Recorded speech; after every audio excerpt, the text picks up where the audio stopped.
नमस्कार. येत्या 8 जानेवारी रोजी श्री सेवागिरी महाराज यांच्या 66व्या पुण्यस्मरणानिमित्त पुशेगाव मैदानावर भव्य बैलगाडा शर्यतीचे आयोजन करण्यात येणार आहे आणि या मैदानावर कोणकोणते बैल येणार आहेत आणि कोणकोणत्या बैलांमध्ये अटीतटीची लढत आपणास पाहावयास मिळणार आहे.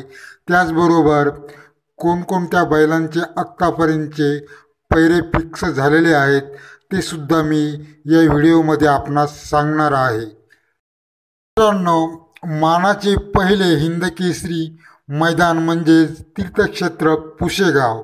हे मैदान महाराष्ट्रातील सर्वात मोठे, त्याचबरोबर संपूर्ण भारतात मधील सुद्धा सर्वात मोठे मैदान म्हणजेच पुशेगाव मैदान.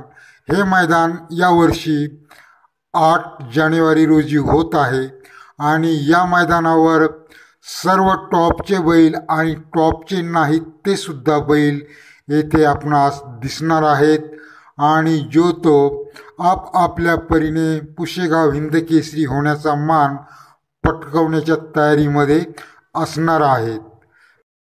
मित्रांनो, यामध्ये जी काही आत्ता आपण नावे घेणार आहोत यापैकीच कोणती तरी एक गाडी पुशेगाव हिंदकेसरी होणार आहे.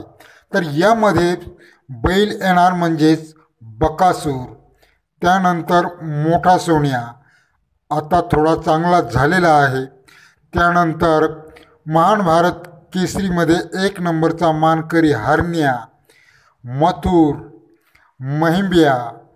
महिंब्यासुद्धा आजारी होता, तो सुद्धा आता चांगला झालेला आहे, तो सुद्धा या मैदानावर असणार आहे. बरोबर सप्तहिंद केसरी सुंदर आणि हरण्याने आत्ताच महान भारत केसरी या बैलगाडा शर्यतीमध्ये 1 नंबर केलेला आहे. तो सुंदरसुद्धा या मैदानावर असणार आहे आणि सप्तहिंद केसरी भारत. मित्रांनो, यामागे आपण पाहिलेच असेल कित्येक मैदानांवर सुंदर आणि भारत ही दोनही बैल सप्तहिंद केसरी झालेली आणि प्रत्येक मैदानावर आपणास धावताना दिसत होती. मागील वर्षी यावर्षी कुठे कमी झालेली आहेत, परंतु सुंदर आणि भारत यांची जोडी अशी अतिशय प्रसिद्ध आहे.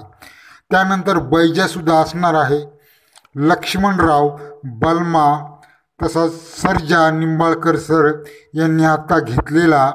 त्यानंतर महबूब, बावरिया, रायफल 81 हा सुद्धा फॉर्मला आहे. त्यानंतर बबिया आहे.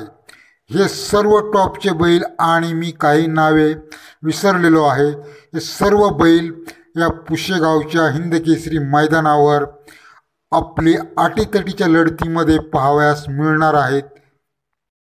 आता जी काही मी नावे घेतली या बैलांना बाजूला करून काही बैल असे सुद्धा आहेत की ते 1 नंबर करू शकतात. या फॉर्ममध्ये असणाऱ्या बैलांना मागे सारत आपला 1 नंबर हे बैल घेऊ शकतात. त्यांची नावे मी आता घेत आहे. पिस्टन, त्यानंतर कॉकटेल म्हणजे जळगावकरांचा सुंदर, त्यानंतर लारा आणि मॅगी, त्यानंतर रोमन आणि आदत असलेला सिकंदर 81. कोणत्याही परिस्थितीमध्ये आणि कोणत्याही मोठ्या बैलांना हे बैल टक्कर देऊन 1 नंबर करू शकतात असे हे बैल आहेत. आपणास माहीतच आहे की हल्ली फॉर्ममध्ये आहे घरणिकीचा Raja, Piston, Cocktail, Lara, Maggi, Roman आणि सिकंदर. हा म्हणजेच नवीन खरेदी केलेली आहे सिकंदर 81. तर हे बैल जसे आहेत की कधी पण वरचढ करू शकतात या पुशेगावच्या मैदानावर आणि हे सुद्धा 1 नंबरचे मानकरी ठरू शकतात. म्हणूनच मी व्हिडिओच्या सुरुवातीला सांगितले होते की आपण पैऱ्यांविषयी पाहणार आहोत. तर पैऱ्यांविषयी मथुर आणि सर्जा यांचा पैरा या हिंदकेसरी मैदानासाठी फिक्स झालेला आहे. पुशेगावच्या मैदानासाठी राहुलभाई पाटील यांचा मथुर व सर्जा हे पैऱ्यासाठी सज्ज आहेत आणि हा पैरा 100% आहे. परंतु हा दुसरा पैरा मी सांगत आहे, हा पैरा अंदाजे आहे, कारण बैलगाडा क्षेत्रामध्ये हल्ली चर्चा आहे या पैऱ्याची, म्हणून मी सांगत आहे. हरण्या व घरणिकीचा राजा, जो हरण्या महान भारत केसरीमध्ये 1 नंबर केलेला तो हरण्या व घरणिकीचा राजा यांचा पैरा असू शकतो. त्यानंतर उरला बकासूर. तर बकासूरचा पैराही मी माझ्या अंदाजे सांगत आहे. तर मित्रांनो, बकासूरचा पैरा हा शंभूबरोबरच असू शकतो. आत्ता झालेल्या बैलगाडा शर्यतीमध्ये आणि मायनीच्या मैदानावर झालेल्या बैलगाडा शर्यतीमध्ये आणि पेट नाक्याच्या बैलगाडा शर्यतीमध्ये जो काही पैरा होता शंभूचा, हा पैरा 80% असू शकतो, बकासूर व शंभू.